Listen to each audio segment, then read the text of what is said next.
कल अपने बात कर ली थी जयपुर प्रजामंडल के बारे में और आज शुरू कर रहे हैं मेवाड़ प्रजामंडल। राजस्थान का एक महत्वपूर्ण प्रजामंडल आंदोलन। इसकी स्थापना होती है 1938 में। तो पूरी बात शुरू करते हैं। मेवाड़ क्षेत्र में जब प्रजामंडल की स्थापना हुई उससे पहले से और उसके प्रजामंडल के दौरान भी यहाँ चल रहे थे बिजोलिया किसान आंदोलन,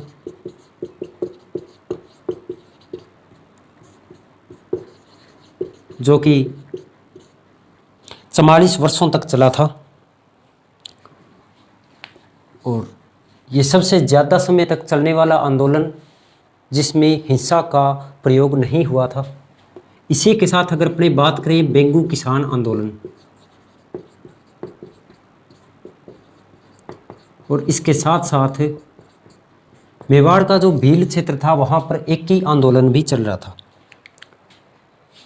इन आंदोलनों के कारण यहाँ पर जनता में एक जन जागृति उत्पन्न हुई और इसी जन जागृति के कारण यहाँ पर प्रजामंडल की भी स्थापना होती है। और कल अपने बात करके आए थे कि प्रजामंडल की स्थापना का प्रमुख उद्देश्य अत्याचारों को समाप्त करना, शासक की निरंकुशता समाप्त करना, अनावश्यक लगान है, लागबाग कर है, वो सारे समाप्त करना और एक उत्तरदायी शासन की स्थापना करना इन प्रजामंडलों का प्रमुख कार्य था, इनका प्रमुख उद्देश्य था।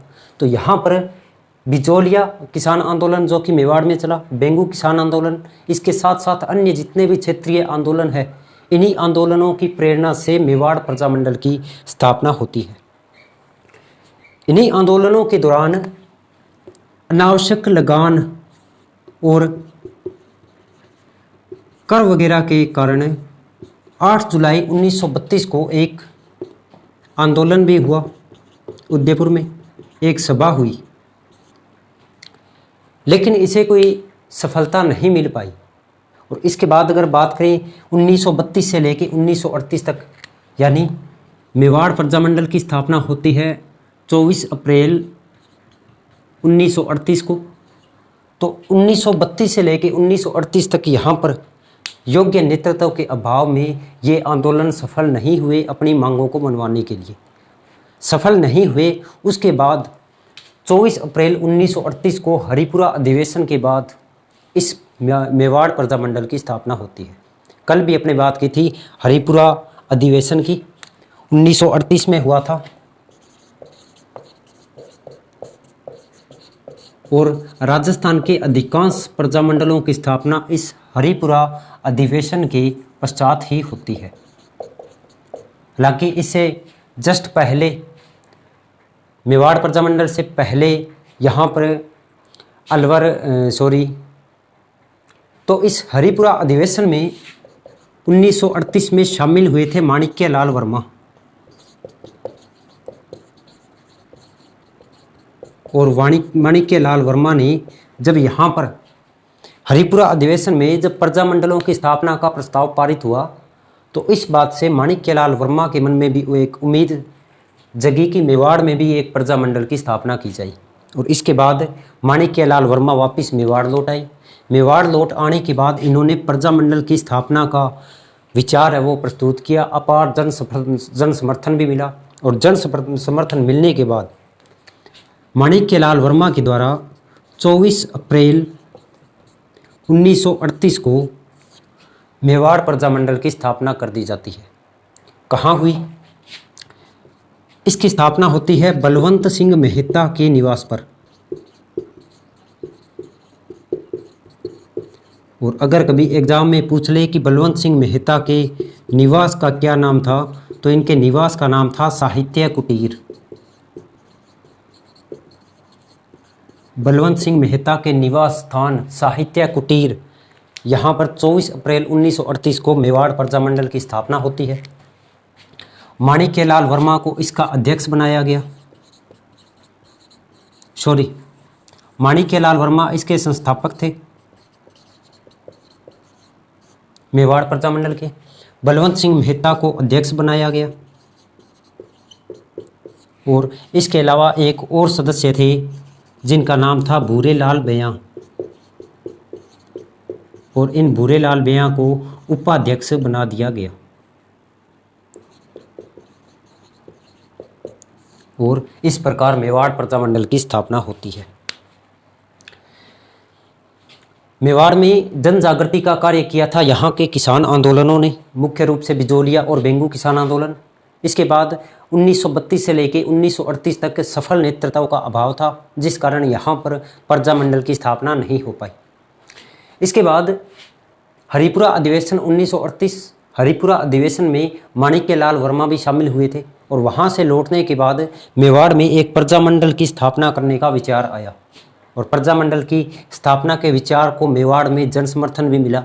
और इसके बाद 24 अप्रैल 1938 को बलवंत सिंह मेहता के जो निवास स्थान है साहित्य कुटीर, यहाँ पर मेवाड़ प्रजामंडल की स्थापना की जाती है। संस्थापक माणिक्यलाल वर्मा, अध्यक्ष बलवंत सिंह मेहता और भूरेलाल बेया को यहाँ पर उपाध्यक्ष बनाया। इसका दमन भी करेगी, इस पर रोक भी लगाएगी, प्रतिबंध भी लगाएगी। तो मेवाड़ सरकार ने इस प्रजामंडल आंदोलन, जो कि मेवाड़ का प्रजामंडल आंदोलन है, इसको एक आदेश दिया कि इसे पंजीकृत करवाया जाए, यानी पंजीकृत करवाने का आदेश जारी किया मेवाड़ सरकार ने या मेवाड़ दरबार ने। ये आदेश जब माणिक्यलाल वर्मा के पास पहुंचा तो इन्होंने इस संस्था के पंजीकृत न करने का बोल दिया कि हम इस संस्था का पंजीकरण नहीं करवाएंगे। और जब पंजीकरण नहीं करवाया तो मेवाड़ के एक मंत्री थे मेवाड़ दरबार में, जिनका नाम था धर्म नारायण काक, और इस धर्म नारायण काक के द्वारा 11 मई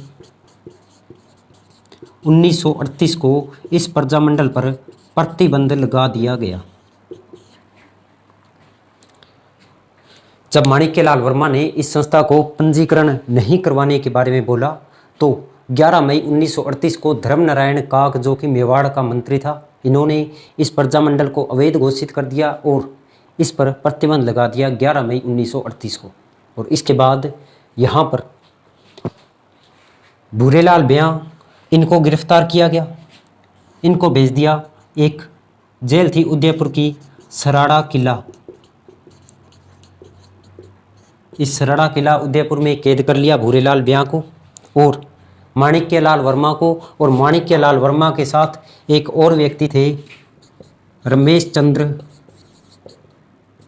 इन रमेश चंद्र और माणिक्यलाल वर्मा को मेवाड़ से निर्वासित कर दिया।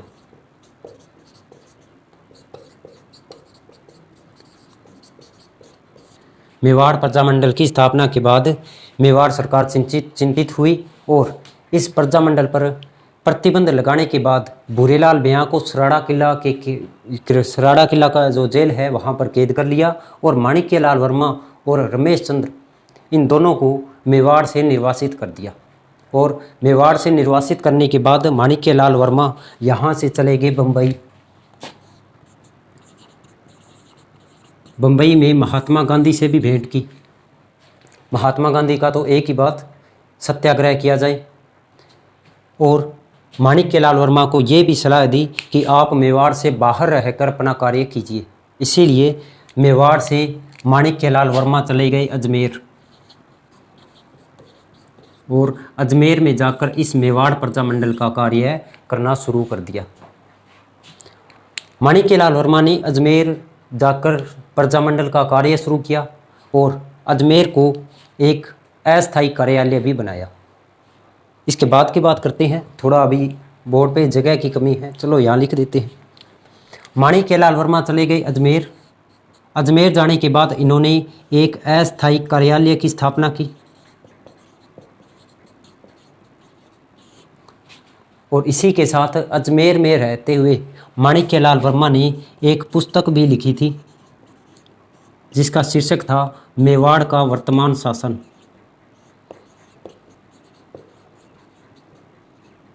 मेवाड़ का वर्तमान शासन, और ये पुस्तक लिखने वाला व्यक्ति था माणिक्यलाल वर्मा। माणिक्यलाल वर्मा और रमेश चंद्र को जब मेवाड़ से निर्वासित किया गया, यहाँ से माणिक्यलाल वर्मा बम्बई गए, बम्बई से वापस अजमेर आए। अजमेर आने के बाद इन्होंने एक अस्थायी कार्यालय खोला अजमेर में और एक पुस्तक भी लिखी, मेवाड़ का वर्तमान शासन। और अजमेर की बात करें तो यहाँ पर किसी भी भारतीय शासक का शासन नहीं था, एक केंद्र शासित प्रदेश था, इसलिए इनको यहाँ पर कोई दिक्कत नहीं थी।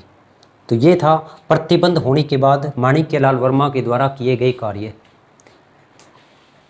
सारा कुछ हो गया। 11 मई 1938 को मेवाड़ प्रजामंडल पर प्रतिबंध लगाया। इसके बाद माणिक्यलाल वर्मा ने अजमेर में एक अस्थायी कार्यालय की स्थापना की और एक पुस्तक भी लिखी। अजमेर में रहने के बाद यहाँ पर माणिक्यलाल वर्मा व अन्य नेताओं ने सत्याग्रह करने का विचार किया, क्योंकि सत्याग्रह गांधी जी का एक हथियार था और सत्याग्रह के द्वारा अपनी मांगों को मनवाने का प्रयास किया था।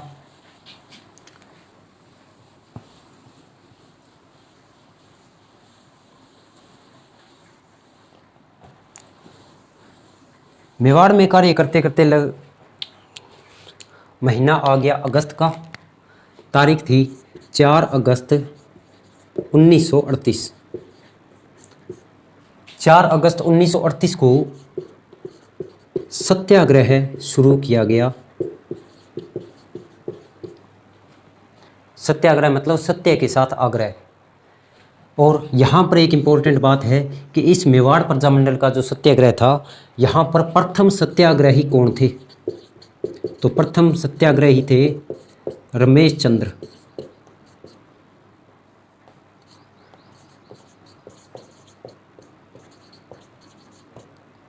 प्रतिबंध लगाने के बाद 4 अक्टूबर 1938 को सत्याग्रह शुरू किया और प्रथम सत्याग्रही रमेश चंद्र थे। इसके अलावा यहाँ पर आम सभाओं का भी आयोजन किया गया और मेवाड़ के अनेक क्षेत्रों में, अनेक गांवों में, अनेक बड़े शहरों में जाके आम सभाएं की गई।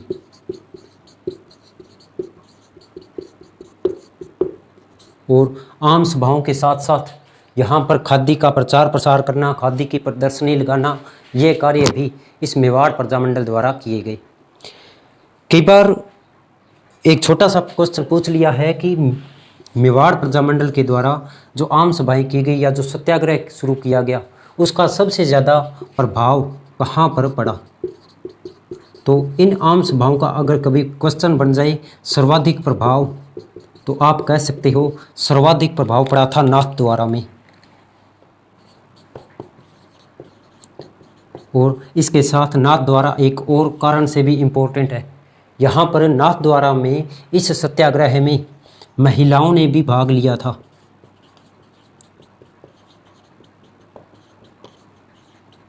और इन महिलाओं का नेतृत्व किया था गंगाबाई ने।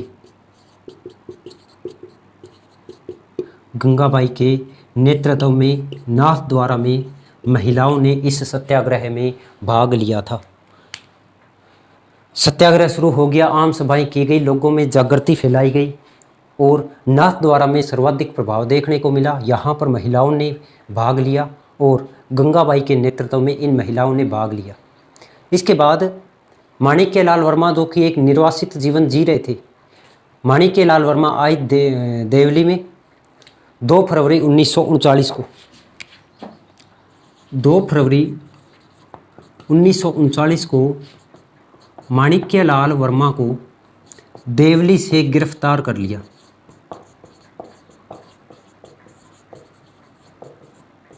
और देवली से गिरफ्तार करने के बाद जेल में डाल दिया।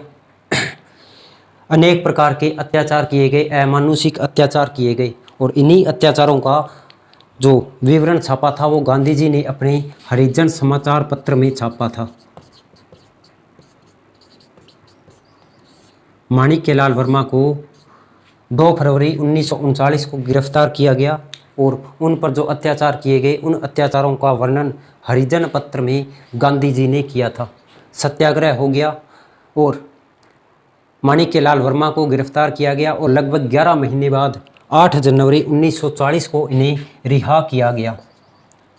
8 जनवरी 1940 को माणिक्यलाल वर्मा को रिहा कर दिया गया और रिहा करने के बाद सत्याग्रह भी समाप्त हो गया और 22 फरवरी 1941 को प्रतिबंध हटा लिया गया।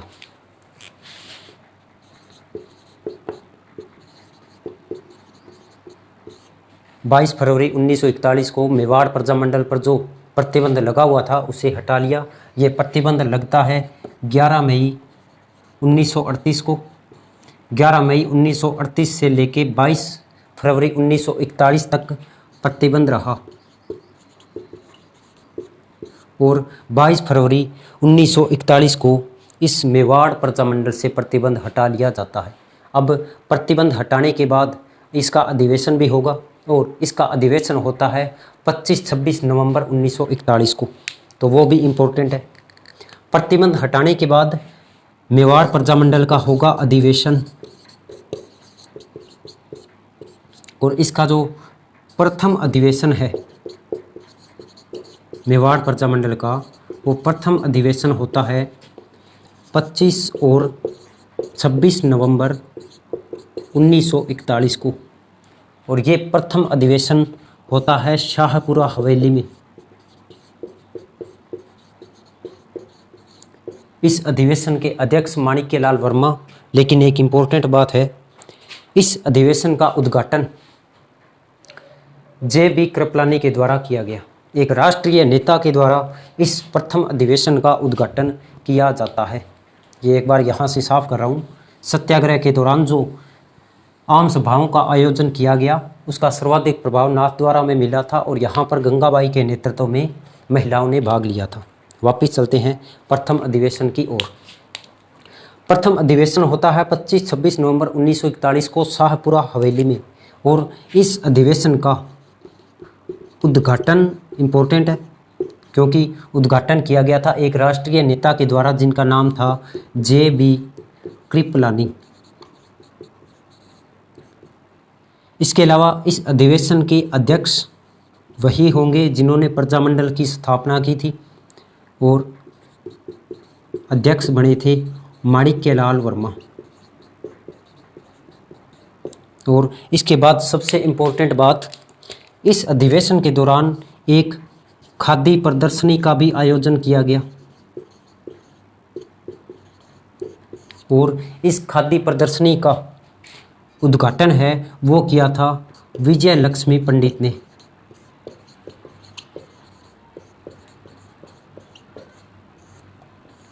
और अगर अपनी महिलाओं के शामिल होने की बात करें तो अब तक 2 महिलाओं के बारे में अपने पढ़ चुके हैं।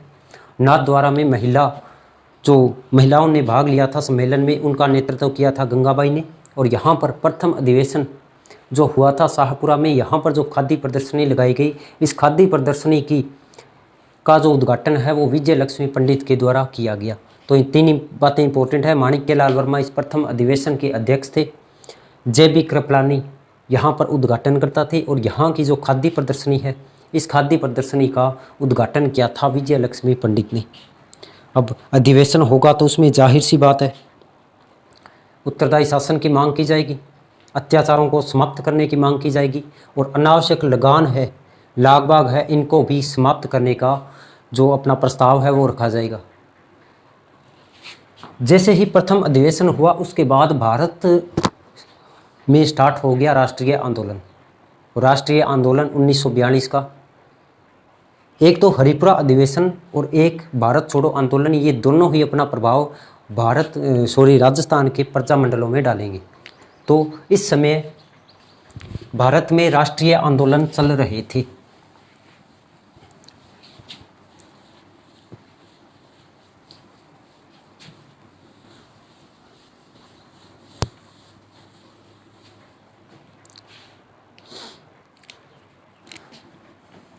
अगस्त 1942 में भारत में चल रहा था भारत छोड़ो आंदोलन और इस भारत छोड़ो आंदोलन में अंग्रेज़ों के विरुद्ध पूरे भारत की जनता थी, लेकिन शासकों की या राजाओं की सहानुभूति अंग्रेज़ों के साथ थी। यहाँ पर मेवाड़ में भी विरोध किया गया और मेवाड़ में एक नारा भी दिया गया, राजाओं अंग्रेज़ों का साथ छोड़ो।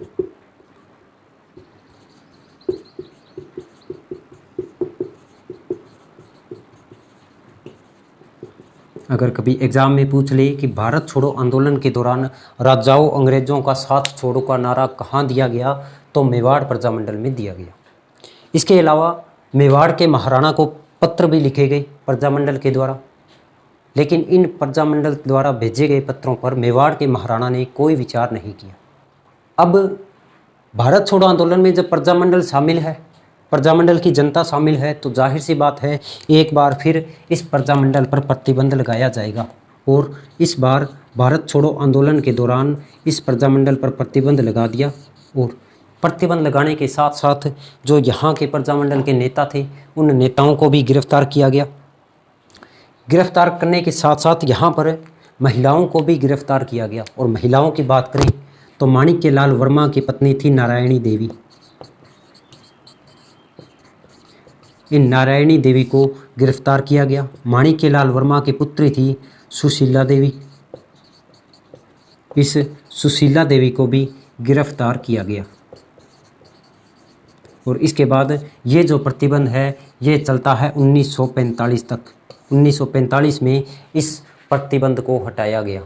तो यहाँ पर भारत छोड़ो आंदोलन के दौरान माणिक्यलाल वर्मा की पत्नी नारायणी देवी और सुशीला देवी, इन दोनों को गिरफ्तार किया गया। इनके साथ एक और भी महिलाएं थी, भगवती देवी। तो इन महिलाओं को गिरफ्तार किया गया। मेवाड़ प्रजामंडल पर प्रतिबंध लगा दिया गया और ये प्रतिबंध चलता है 1945 तक। और 1945 में प्रतिबंध हटा लिया जाता है। तो मेवाड़ के इस प्रजामंडल पर 2 बार प्रतिबंध लगे हैं। पहली बार लगा, हटा लिया। दूसरी बार भारत छोड़ो आंदोलन के दौरान लगा और इसे 1945 में हटाया गया। इसके बाद मेवाड़ में एक अधिवेशन होता है। अपने पढ़ते हैं एक संस्था जिसका नाम है अखिल भारतीय देशी राज्य लोक परिषद।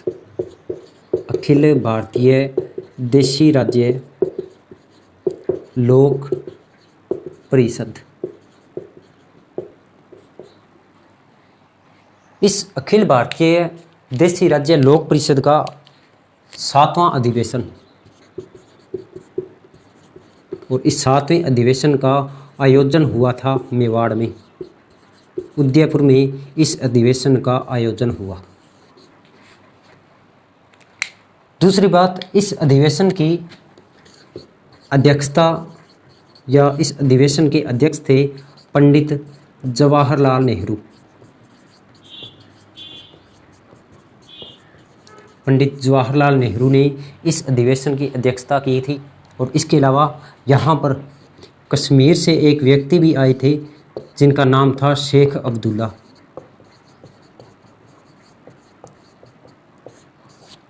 अखिल भारतीय देशी राज्य लोक परिषद का 7वां अधिवेशन उदयपुर में आयोजित किया गया और इस अधिवेशन की अध्यक्षता पंडित नेहरू ने की थी और इसमें कश्मीर से शेख अब्दुल्ला भी आए थे। इसी अधिवेशन में यहाँ पर उत्तरदायी शासन की मांग की गई, जो कि प्रजामंडलों की एक कॉमन मांग थी, उत्तरदायी शासन की मांग। और ये मांग करने के बाद मेवाड़ के महाराणा ने यहाँ पर एक संविधान निर्मात्री सभा का भी गठन किया। इस अधिवेशन के बाद यह अधिवेशन होता है 31 दिसंबर 1945 को। और इसके बाद जस्ट अगले दिन 1946 आ गया।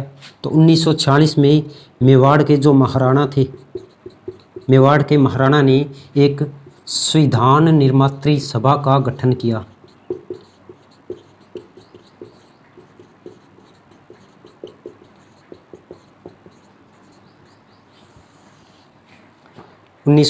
में मेवाड़ के महाराणा ने एक संविधान निर्मात्री सभा का गठन किया और इस सभा के निर्णय पर या सभा की सिफारिश पर 29 सितंबर 1946 को एक कार्यकारिणी बनाई गई। 29 सितंबर 1946 को कार्यकारिणी बनाई, लेकिन इस कार्यकारिणी को व्यवस्थापिका के प्रति उत्तरदायी रखा गया।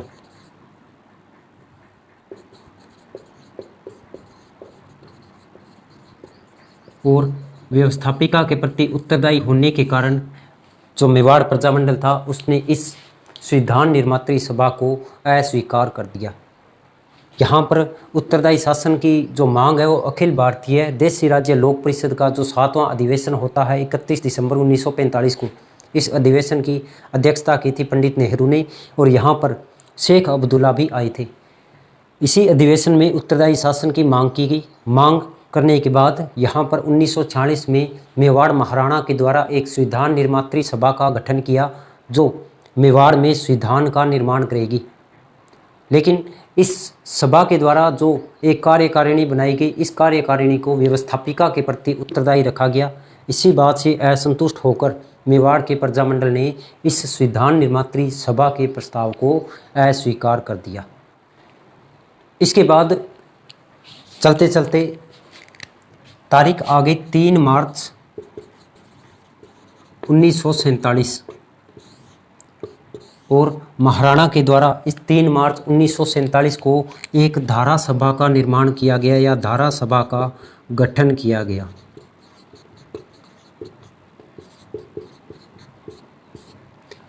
तीन मार्च 1947 को एक धारा सभा का गठन किया गया और इसमें निर्वाचित और मनोनीत दोनों सदस्यों का गठन होना था, दोनों सदस्यों को इसमें शामिल होना था। यानी इस धारा सभा के 2 प्रकार के सदन थे। एक इसमें निर्वाचित लोग होने थे जो जनता द्वारा चुने जाने थे, और इसके अलावा इसमें मेवाड़ के महाराणा के द्वारा मनोनीत लोगों को भी शामिल करना था। लेकिन इसके गठन को लेकर प्रजामंडल माना नहीं, जनता ने भी इस धारा सभा के गठन का जो प्रस्ताव था उसे अस्वीकार कर दिया। अब इसके बाद महाराणा भी परेशान, प्रजामंडल भी परेशान। इसके बाद मेवाड़ के संविधान का निर्माण करने के लिए बुलाया जाता है KM मुंशी को, कन्हैयालाल माणिक्यलाल मुंशी को मेवाड़ बुलाया जाता है और 23 मई 1947 को कन्हैयालाल माणिक्यलाल मुंशी के द्वारा एक संविधान बना लिया जाता है। मेवाड़ का संविधान बनाने के लिए, यहाँ लिख रहा हूँ भी थोड़ा ध्यान दें, यहाँ लिख रहा हूँ, मेवाड़ का संविधान बनाने के लिए KM मुंशी को बुलाया गया और KM मुंशी ने यहाँ पर 23 मई 1947 को एक संविधान बनाया। लेकिन इस संविधान को भी प्रजामंडल ने अस्वीकार कर दिया। अब कारण क्या थे, कारण नहीं थे वो पता नहीं, लेकिन KM मुंशी ने मेवाड़ का संविधान बनाया था। ये संविधान 23 मई 1947 को लागू किया, लेकिन इस संविधान को प्रजामंडल ने अस्वीकार कर दिया। और जब अस्वीकार कर दिया तो एक और व्यक्ति थे जिनका नाम था मोहन सिंह मेहता। मोहन सिंह मेहता, और इस मोहन सिंह मेहता ने इस मुंशी द्वारा बनाए गए संविधान में संशोधन किया और संशोधन किए गए संविधान को ही प्रजामंडल ने स्वीकार किया था। तो अंतिम रूप से जिस संविधान को प्रजामंडल ने स्वीकार किया था वो मोहन सिंह मेहता के द्वारा संशोधित किया गया। मूल रूप से ये KM मुंशी ने बनाया था और इस संविधान को स्वीकार करने के बाद आगे की कार्यवाही शुरू हुई। इसके बाद इस धारा सभा में जो निर्वाचित प्रतिनिधि होने थे यानी विधानसभा के चुनाव होने थे, इसमें निर्वाचित प्रतिनिधियों को लेकर विधानसभा का चुनाव भी हुआ। जिन निर्वाचित प्रतिनिधियों को शामिल करना था उसके लिए विधानसभा का चुनाव हुआ और इस विधानसभा के चुनावों में प्रजामंडल सफल भी हुआ। प्रजामंडल सफल हुआ, लेकिन एक बार फिर एक अड़चन आ गई। मंत्रिमंडल के गठन को लेकर मेवाड़ प्रजामंडल और महाराणा में मतभेद हो गए और मतभेद होने के बाद यहाँ पर प्रदर्शन हुए, आम सभाएं भी हुई। सारे के सारा कारण था विधानसभा के बाद मंत्रिमंडल को गठन को लेकर जो मेवाड़ के महाराणा और प्रजामंडल में विवाद हुआ था, जो मतभेद हुए थे, उसके बाद मेवाड़ में आम सभाएं की गई, यहाँ पर हड़ताल भी की गई, आंदोलन भी किया गया। इसी आंदोलन के दौरान एक तारीख थी 5 अप्रैल 1948 और इस 5 अप्रैल 1948 को मेवाड़ में आंदोलन किया जा रहा था और इसी आंदोलन के दौरान पुलिस की गोली लगने से एक आंदोलनकारी की मौत हो गई। इस आंदोलनकारी का नाम था आनंदीलाल विद्यार्थी। आनंदीलाल विद्यार्थी, जिसकी पुलिस की गोली से मौत हो गई। और मौत होने के बाद यहाँ पर आंदोलन और तेज हो गया। इसी समय राजस्थान के एकीकरण की प्रक्रिया चल रही थी। 5 अप्रैल 1948 को आंदोलन के दौरान जब ये एक गोलीकांड हो गया, इस गोलीकांड के बाद मेवाड़ के महाराणा ने राजस्थान के एकीकरण में विलय में अपनी सहमति दे दी और इस प्रकार मेवाड़ का विलय हो गया। मेवाड़ का विलय हो गया और विलय होने के बाद तो उत्तरदायी शासन की जो मांग थी उसे समाप्त कर दिया गया, क्योंकि अब तो भारत सरकार के द्वारा ही सब कुछ किया जाएगा। तो ये था आपका मेवाड़ प्रजामंडल। मेवाड़ प्रजामंडल में दिवस आया नहीं कोई। इसके अलावा एक पुस्तक आई थी मेवाड़ का वर्तमान शासन, जो कि माणिक्यलाल वर्मा के द्वारा लिखी गई। महिलाओं की बात करें तो एक गंगाबाई, इसके अलावा दूसरी महिलाएं नारायणी देवी है, सुशीला देवी है, और इसके साथ साथ 2 और महिलाएं हैं। एक है स्नेहलता, यहाँ लिख देते हैं। महिलाओं की बात करें तो एक तो नाम आता है स्नेहलता, इसके अलावा नारायणी देवी और भगवती देवी अपने पढ़ के आ चुके हैं, सुशीला भी पढ़ के आ चुके हैं। एक और नाम है भगवती देवी, और कई बार इनके आगे कास्ट लगा देते हैं विश्नोई। और जैसे ही भगवती देवी विश्नोई नाम आता है तो अपने सोचते हैं कि मारवाड़ प्रजामंडल से संबंधित है, क्योंकि मारवाड़ में विश्नोई ज़्यादा है। तो ये भगवती देवी विश्नोई है, ये मेवाड़ प्रजामंडल से संबंधित है। इसके अलावा एक और महिला है सीता देवी, और ये भी ध्यान रखना सीता देवी नाम से भरतपुर प्रजामंडल में भी एक महिला शामिल थी। तो सीता देवी यहाँ भी है मेवाड़ प्रजामंडल में और भरतपुर प्रजामंडल में भी है। इसके अलावा स्नेहलता, भगवती देवी बिश्नोई है, और जो नारायणी देवी है, सुशीला है, इन सभी महिलाओं का संबंध इस मेवाड़ प्रजामंडल से है। तो ये हो गया आज का अपना मेवाड़ प्रजामंडल। इसके बाद अपने कल शुरू करते हैं मारवाड़ प्रजामंडल या बीकानेर प्रजामंडल, दोनों में से कोई एक शुरू कर देंगे। धन्यवाद।